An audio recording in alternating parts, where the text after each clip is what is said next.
आज दुपारच्या दरम्यान आबासाहेबांच्या या घरामध्ये समोरच्या प्रांगणामध्ये आजी एकट्या घरी होत्या आणि स्वयंपाक करणाऱ्या एक ताई आणि ऑफिसमध्ये काम करणारी 2-3 मुलं घरी होती आणि समोरून जात असणाऱ्या रॅलीमध्ये एका अज्ञात व्यक्तीने बंगल्याच्या समोर दारूची बाटली फेकून चुकीचं निंदनीय कृत्य केलेलं आहे। तो कोण आहे, तो कोणत्या पक्षाचा आहे याचा पुरावा नसल्यामुळे कुणावरती आरोप करणं चुकीचं आहे। पण ही घटना खूप निंदनीय आहे। ज्या माणसाने स्वतःच्या आयुष्यामध्ये या तालुक्यातल्या आणि मतदारसंघातल्या आणि तमाम महाराष्ट्रातल्या गोरगरीब, दीनदलित, कष्टकरी बहुजन वर्गाचं प्रतिनिधित्व करत असताना स्वतःच्या कुटुंबाकडे न पाहता स्वतःच्या संसारावरती तुळशीपत्र ठेवून या तालुक्याची 60-65 वर्ष सेवा केली आणि अशा भ्याड कृत्याचा आम्ही सर्वजण निषेध करत आहोत। मला या तालुक्यातल्या सर्व नेते मंडळींनी सुद्धा फोन करून या निंदनीय गोष्टीची चौकशी केली आणि त्यांनी सांगितलं आम्ही आपल्या सोबत आहोत। आमची त्या कृत्य करणाऱ्या अज्ञात व्यक्तीला विनंती आहे की स्वर्गीय आबासाहेबांनी हा तालुका 60 वर्ष शांततेत ठेवण्यासाठी अहोरात्र कष्ट घेतलं। भविष्य काळामध्ये त्या व्यक्तीकडून असं कृत्य होऊ नये आणि प्रशासनालाही आमची विनंती असेल की जरी तो व्यक्ती सापडला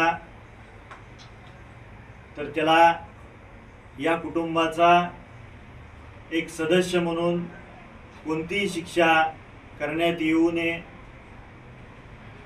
त्याला समज देऊन भविष्यात त्याच्या हातून ते कृत्य होणार नाही याची प्रशासकीय अधिकाऱ्यांनी दखल घ्यावी आणि आपल्या माध्यमातून या तालुक्यातल्या स्वर्गीय आबासाहेबांच्या विचारांनी प्रेरित झालेल्या आणि शेतकरी कामगार पक्षाच्या तमाम पदाधिकारी, कार्यकर्ते आणि मतदार माता भगिनींना माझं आव्हान आहे, उद्याच्याला सर्वपक्षीय आपण सांगोला बंदची हाक दिलेली आहे आणि हा निषेध नोंदवत असताना आपण डॉक्टर बाबासाहेब आंबेडकरांनी दिलेलं जे संविधान आहे आणि जो कायदा आहे त्या कायद्याच्या चौकटीमध्ये राहून आपण निषेध व्यक्त करायचा आहे। हा निषेध व्यक्त करत असताना तमाम माझ्या जीवाभावाच्या तरुण सहकाऱ्यांना विनंती आहे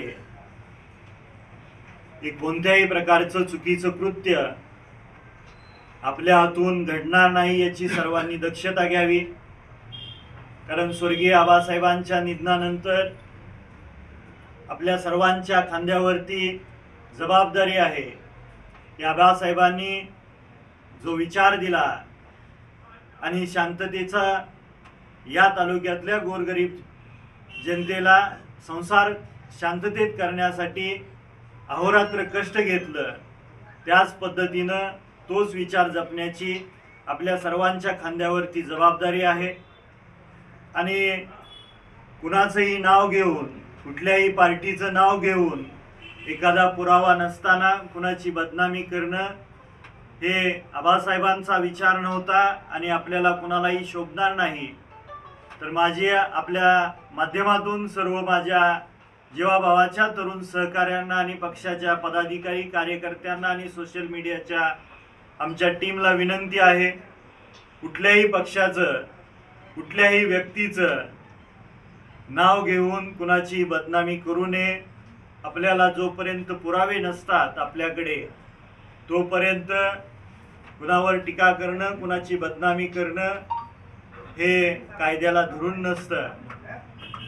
तर परत एकदा या माझ्या तमाम तालुक्यातल्या आबासाहेबांच्या विचारांनी प्रेरित झालेल्या सर्व कार्यकर्ते पदाधिकाऱ्यांना हात जोडून विनंती आहे की उद्याच्याला सांगोला बंदची हाक देत असताना जो आपण निषेध व्यक्त करणार आहोत तो कायद्याच्या चौकटीत राहून आणि शांततेत निषेध व्यक्त करायचा।